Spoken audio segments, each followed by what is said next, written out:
Você tá aí se preparando para o ano de 2023, já tá fazendo a tua listinha de metas e um dos itenzinhos é participar de um processo seletivo para o mestrado e para o doutorado? Esse vídeo aqui é o vídeo certo para você, porque a gente está fazendo uma série de vídeos e lives aqui no nosso canal no YouTube para ajudar você a fazer o processo seletivo para o mestrado e doutorado com toda a tranquilidade do mundo e ter muito sucesso nessa nova meta para o ano de 2023. Então acompanha comigo que no vídeo de hoje eu vou falar sobre como você vai se preparar para a prova do processo seletivo.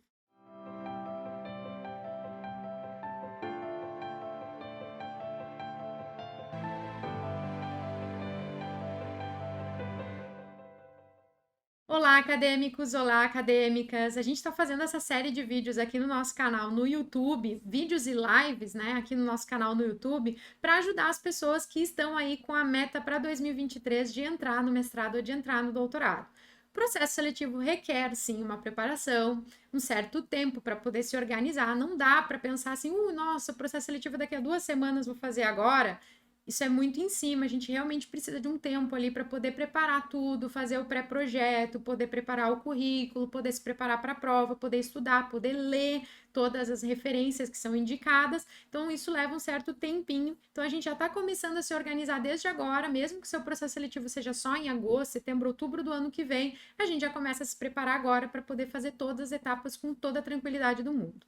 E se você participou de um processo seletivo agora no ano de 2022 e não saiu muito bem, não desista, não desanima, acompanha com a gente todo esse conteúdo para começar a se preparar e pensar no processo seletivo do ano que vem, que você vai estar super preparado, super preparada para sair super bem. Nos episódios anteriores dessa série de lives e vídeos, a gente fez uma live lá no dia 29 de novembro, quando a gente falou sobre como escolher o seu mestrado, o seu doutorado. No dia 6 de dezembro, a gente fez uma live falando sobre como montar o seu pré-projeto. E no dia 13 de dezembro, a gente lançou um vídeo que era falando sobre como montar o seu currículo. Então, depois de você assistir esse vídeo aqui, você corre lá e assiste os outros para saber todas essas informações e realmente se preparar para o processo seletivo. No vídeo de hoje eu vou falar sobre como se preparar para a prova, né, do processo seletivo de mestrado e doutorado, mas antes de eu começar a falar sobre a prova, para tudo, né? Se você ainda não é inscrito no nosso canal, já clica aqui embaixo, se inscreve, já marca a sinetinha para poder receber notificações de quando tem vídeo novo por aqui ou de quando a gente está ao vivo. E aproveita e dá uma olhadinha na descrição desse vídeo. A gente sempre deixa alguns links de materiais que podem te ajudar na tua pesquisa. A primeira coisa que eu vou falar sobre preparação para a prova, provavelmente você nunca ouviu em lugar nenhum. Eu acho tão importante, ou até mais importante, você se preparar fisicamente para a prova do que mentalmente para a prova. Muitas vezes a gente até sabe muito conteúdo, mas se o nosso físico não tá legal, ele não vai nos ajudar em nada a se sair muito bem na prova. Quando eu fui fazer a prova para o processo seletivo do mestrado e do doutorado, eu também fiz isso, porque no nosso programa de pós-graduação, de novo, eu fiz o mestrado e o doutorado em administração. A maior parte dos programas de pós-graduação em administração no Brasil, eles não têm uma prova do programa, eles usam a nota de uma prova nacional que é feita pela Associação Nacional de Pesquisa em Administração, a ANPAD. A ANPAD, então, essa organização nacional, ela faz uma prova 3 vezes ou 4 vezes por ano. Na minha época era fevereiro, junho e setembro, eu acho. Fazia essa prova, uma prova de conhecimentos gerais, então caía ali matemática, lógica, inglês, português e raciocínio analítico. E aí todo mundo paga para poder fazer essa prova, vai lá, faz essa prova, terminou a prova. Alguns dias depois, recebe o certificado com a nota que obteve, né, os acertos, enfim, média ponderada, tudo aquilo, com a nota que obteve naquela prova, e aí com esse certificado, com essa nota que a gente vai, então, enviar a documentação para o processo seletivo do PPG, e aí, a partir dessa nota que a gente vai ter uma pontuação. O programa de pós-graduação mesmo, ele não faz uma prova, a gente precisa passar por essa prova da ANPAD. E aqui, usando esse exemplo para te mostrar o quanto é importante que você tenha esse preparo físico, talvez até mais do que o preparo psicológico, o preparo de conhecimento, é que essa prova, ela leva 4 horas, não dá para levantar no meio da prova, né? Uma prova bem pesada, com muito conteúdo. Na época eram 17 questões para cada um das 5 áreas, né? Então era muita coisa para poder responder, uma prova realmente mentalmente pesada de ser feita. E o que eu comecei a fazer então? Paralelamente a estudar para o conteúdo da prova, eu comecei a me preparar fisicamente para a prova. Como que eu fazia isso? Bom, eu tenho que ficar 4 horas sentada fazendo essa prova. O que que eu fazia? Eu ia para a biblioteca da universidade uma vez por semana, no mesmo horário da prova. A prova acontecia das 9 à 1 da tarde, então 8h30 eu estava lá na biblioteca com um catatauzinho de folhas que era um simulado, ou seja, eu pegava uma versão anterior da prova, de 1 ano, 2 anos antes, pegava aquela versão, imprimia ela toda bonitinha ali, como se fosse uma prova mesmo, levava papel, levava caneta, levava borracha e sentava lá numa mesa no meio da biblioteca, de preferência um lugar onde tivesse pessoas se movimentando, não muito barulhento, mas que tivesse pessoas se movimentando perto de mim para eu poder me acostumar com isso e não perder a concentração, e fazia a prova durante 4 horas, ou seja, eu entrava na biblioteca às 9 e só levantava daquela cadeira à 1 da tarde. Por que isso? Para treinar o meu físico, para treinar essa coisa de ficar sentado fazendo a prova pensando. Cada semana eu mudava a ordem da prova. Então, nessa semana eu começava por português, na semana que vem eu começava por matemática, na outra semana eu começava por inglês, e aí eu ia testando e medindo o meu desempenho. Ou seja, eu ia lá, via quais eram as questões que eu tinha acertado, e eu via, opa, eu me saio melhor em lógica se eu começo por lógica, ou eu me saio melhor em português se eu coloco português como segunda disciplina, ali, segundo conteúdo que eu vou fazer. Eu pensava até em quanto tempo eu levava para tomar água ou mesmo para comer. Levei uma barrinha de cereal, dividi em 4 partes para poder comer uma parte entre o intervalo de uma disciplina e outra, para ter ali 30 segundos para poder me concentrar e partir para o outro conteúdo, né? Não fazer tudo numa tacada só. Então, assim, eu realmente pensei de forma estratégica em como responder as questões da prova e me preparei fisicamente para poder fazer aquela prova. Claro que isso foi aumentando o meu desempenho ao longo do tempo. A primeira prova que eu fiz, eu tirei acho que 240 pontos na época. E a linha de corte geralmente é 300, ou seja, tirou menos de 300, você nem participa do processo seletivo. Na segunda prova que eu fiz, que eu estava um pouquinho mais preparada, eu tirei 292 pontos. E, pasmem, participei do processo seletivo, passei e ainda ganhei bolsa de dedicação exclusiva. O que eu quero dizer com isso? Não desista. Se você acha que tem a pontuação que não é adequada, manda e-mailzinho para o programa, liga para o programa, pergunta para o pessoal da secretaria. Eu perguntei lá ao pessoal, não, na dúvida manda. Mandei e deu certo mesmo, faltando 8 pontos para a linha de corte. Então, assim, nunca se sabe o que vai acontecer. Não desista antes de tentar.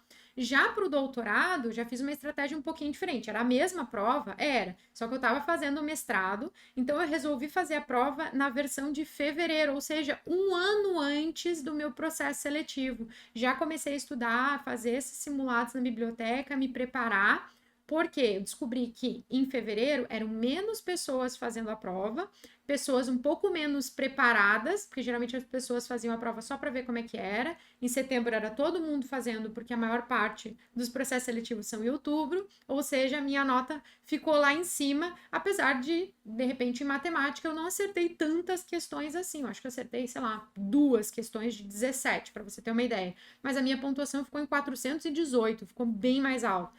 Tudo uma questão de estratégia, estudar como é que funciona a prova. Então, eu realmente sugiro que você comece a pensar desde agora a se preparar fisicamente, psicologicamente para essa prova. Tanto quanto você se prepara mentalmente com questão de conhecimento para essa prova, porque o físico e o psicológico e essas estratégias vão fazer toda a diferença na hora de você obter ali os seus resultados, de poder passar por esse processo seletivo. O que eu sugiro? Faça simulados, né, que envolvam até a parte, não é só sentar no simulado com a TV ligada e todo mundo falando né, na tua volta, não, faça um simulado realmente simulando o ambiente aonde vai acontecer aquela prova. Se você sabe que aquela prova vai ser no laboratório de informática, por exemplo, vai no laboratório de informática de alguma universidade, geralmente o pessoal que é ex-aluno tem possibilidade de usar essas ferramentas, né, tem o cartãozinho lá de ex-aluno, ou busca alguma outra possibilidade e vai e faça esse simulado como se você estivesse nesse laboratório de computação, né, de informática. Você sabe que a prova é no papel? Então faça o simulado no papel, vá numa biblioteca, realmente fique esse tempo que você tem para fazer a prova fazendo a prova. Pergunte para pessoas que já participaram das provas desse programa de pós-graduação, como é que funciona, quanto tempo leva, se você fica mais sozinho na sala, se tem mais gente na sala, se você pode sair para ir no banheiro, se não pode, como é que funciona isso, e simule esse ambiente da prova. Eu tenho certeza que isso vai fazer muita diferença, mesmo que você tenha todo o conhecimento do mundo, se você chegar lá no dia da prova cansado, não aguentar ficar muito tempo na cadeira, ou não pensar nas estratégias de beber água, ou mesmo de se alimentar, isso pode fazer com que o teu desempenho mental não seja todo o seu potencial. Outra coisa que eu sugiro é que sempre quando você for testar e se organizar e planejar a prova, sempre se compare consigo mesmo, consigo mesma. Se eu fosse me comparar com a minha notinha lá de 292 pontos com as outras pessoas, eu não tinha passado nem perto da porta. Eu não tinha me estimulado para poder fazer o processo seletivo. O Felipe mesmo, ele fez essa mesma prova do que eu, em setembro também, para poder participar do mesmo processo seletivo. Na época a gente não se conhecia. Ele chegou quase atrasado na prova, porque ele não sabia nem onde era, ele nem tinha pensado em fazer o mestrado.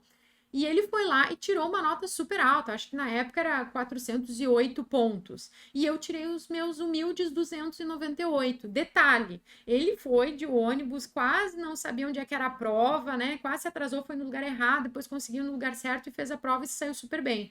Eu, humilde Amália aqui, eu cheguei a reservar um hotel. Olha só o que é a preparação física. Eu preparei um hotel, eu reservei um hotel que ficava a 800 metros do lugar da prova.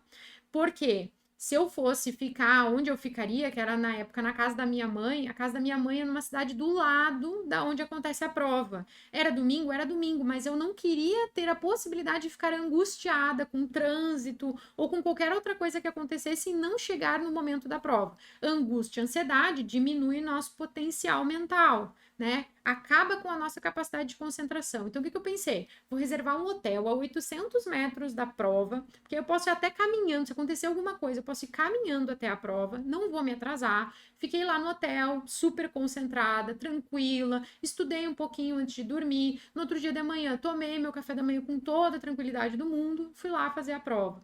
Então, realmente, eu, Amália, que tenho muita dificuldade para me concentrar, eu vejo a preparação física como um grande diferencial para você sair super bem na prova. De novo, até mesmo mais do que a capacidade mental, né? O conhecimento em si. Mas eu sugiro que você sempre se compare consigo mesmo, consigo mesma. Poxa, minha primeira prova eu tirei 240 e pouquinhos. Na segunda prova eu tirei 292. Uau, olha só como eu evoluí. Se eu fosse me comparar com outras pessoas, eu ia me desanimar. Então sempre se compare consigo mesmo, consigo mesma. Faça as métricas, anote o quanto você acertou e compare. Poxa, no primeiro simulado eu acertei isso, no segundo simulado eu acertei aquilo, no terceiro simulado eu acertei mais. E aí você vai ver sua evolução e isso vai te motivar. Mesmo que você esteja fazendo simulados, em algum simulado o teu potencial foi menor, ou seja, você acertou menos comparados aos anteriores, não te desanima, usa isso como estratégia, pensa, poxa, eu tirei menos, mas o que será que aconteceu? Será que eu dormi bem na noite anterior? Será que tinha mais barulho do que o normal no lugar onde eu fiz o simulado? Será que eu estava mais estressado aquela semana? Será que eu me alimentei bem? Pensa nisso, porque são essas estratégias que vão te ajudar a se preparar melhor para a sua prova. Tá, Amália, mas você tá falando aí de preparação física e o conhecimento, não precisa me preparar? Claro que precisa, né? Não é só a parte física. Se fosse isso, né? Sei lá, o pessoal que faz maratona aí passava tranquilamente no mestrado, no doutorado. Não que eu esteja desmerecendo fazer uma maratona, eu não sei se eu conseguiria fisicamente fazer, eu sei que é bastante desafiador, mas quando a gente está falando de processo seletivo de mestrado, doutorado, tem que ter os dois, né? Tem que ter também a parte de conhecimento. E aí eu vou dar algumas dicas aqui. Primeira coisa, até agora eu falei e dei o exemplo de uma prova que não era uma prova específica do PPG, né? Era uma prova que é feita pela Associação Nacional de Pesquisa em Administração. Eu sei que o pessoal da economia também tem, que chama ANPEC, né? Que é também da Associação Nacional de Pesquisa em Economia, que é uma prova geral que você vai fazer para poder participar do processo seletivo. Existem outros processos seletivos que fazem uma prova específica, ou seja, é o próprio PPG que desenvolve essa prova, você tem que ir lá fazer. Eu também já fiz uma prova semelhante quando eu estava fazendo, eu fiz o processo seletivo para o mestrado em desenvolvimento regional, e aí era a prova específica do PPG em desenvolvimento regional, e era uma prova sobre desenvolvimento regional, tinha uma lista de referências para a gente ler, tinha tudo isso. O que eu sugiro que você faça se esse é o seu caso? pega a lista de referências sugeridas, né? Geralmente está lá no edital. Não é para sair lendo tudo, calma, respira. Vai ler tudo? Vai, mas tem uma estratégia para isso. Primeira coisa, passa o olho sobre essas referências de forma super rápida, tá? E aí você vai pegar todas essas referências, vai pegar esses artigos na mão, cada um deles, né? Ah, na mão não, PDF, pode ser PDF, tudo bem. É que eu ainda prefiro sempre o manual, parece que eu registro melhor as informações. E aí você vai passar o olho por esses artigos, ou scrollar no mouse, não é para ler ainda. Lê o resumo, veja as seções, como é que esse artigo está organizado. Se for um livro, passa o olho no sumário do livro para ver quais são os assuntos daquele livro. Dá uma olhada na orelha do livro, né? Antes, depois, na parte de trás. O artigo, dá uma olhada no resumo, dá uma olhada nas seções, dá uma olhada nas figuras, se tem figuras, ilustrações, tabelas, dá uma olhada. Por quê? Porque isso vai te ajudar a mapear os conteúdos que estão naquela lista de referências e que são mais interessantes para você e para a pesquisa que você pretende fazer. Lembra? A gente está falando de processo seletivo, provavelmente você está pensando ali numa linha de pesquisa, ou você já tem um pré-projeto, já tem até um orientador mais ou menos encaminhado, então você já sabe mais ou menos qual é o assunto que você vai focar. Então você vai ler, vai ler não, vai olhar todas essas referências, porque não é a hora de ler ainda, e vai mapear. Então você vai identificar, ah, legal, eu tenho que ler todo esse livro, mas esse capítulo desse livro é mais interessante para mim porque fala mais sobre o assunto que eu pretendo pesquisar. Eu tenho 5 artigos para ler, mas esse artigo aqui ele é mais interessante porque fala mais especificamente da área que eu quero estudar. E o que a gente vai fazer? A gente vai começar, óbvio, por esses artigos, por esses capítulos de livros ou livros que estão mais relacionados à parte que você quer estudar, que são mais específicos. Esse sim você vai se dedicar mais, você vai ler mais, você vai anotar mais, rabiscar mais, pensar mais sobre. Os outros, você vai fazer aquela leitura super dinâmica, assim, passando o dedo, sabe? Ah, lá, tá, isso aqui é interessante, faz algumas anotações, mas não se dedica tanto a essas leituras. Não estou dizendo que não é para ler. Pode ler, mas você vai ler com uma outra estratégia, ou seja, de uma forma mais rápida, passando o olho só para ter um conhecimento. Porque o que você vai focar mesmo são naquelas leituras ou naquelas partes das leituras em que realmente tem uma pegada, um assunto, um conceito que vai ser determinante para a sua pesquisa, que esteja relacionada à pesquisa que você pretende fazer. Por que eu estou falando isso? Porque boa parte das provas de programas de pós-graduação, que são mais específicas do programa de pós-graduação, eles pedem para que você fale sobre a pesquisa que você quer conduzir e as referências que você leu, ou seja, fazer essa relação sobre a pesquisa que você está conduzindo e tudo aquilo que você leu da lista de referências que eles estão propondo. Logo, vamos focar direto no que tem relação com a tua pesquisa. Vai ser muito mais fácil de você fazer essa relação. E mais, você vai ganhar tempo, porque você não vai perder tempo lendo um monte de coisa que não está relacionada à tua pesquisa. Você vai passar o olho por cima só para ter um conhecimento, mas você vai focar mesmo naquelas leituras que tem tudo a ver com a pesquisa que você está conduzindo. Segundo passo, vamos criar um cronograma de leituras e definir exatamente a ordem que você vai ler e as datas. Quando a gente coloca isso no papel, coloca isso na nossa agenda, fica mais difícil da gente ir deixando. Se você pensar, eu tenho que ler as referências, vai passar janeiro, fevereiro, março, abril, maio, junho, eu tenho que ler as referências, agosto, setembro, quando vê já tá lá no edital, já tá lá no dia de fazer a prova, você não leu.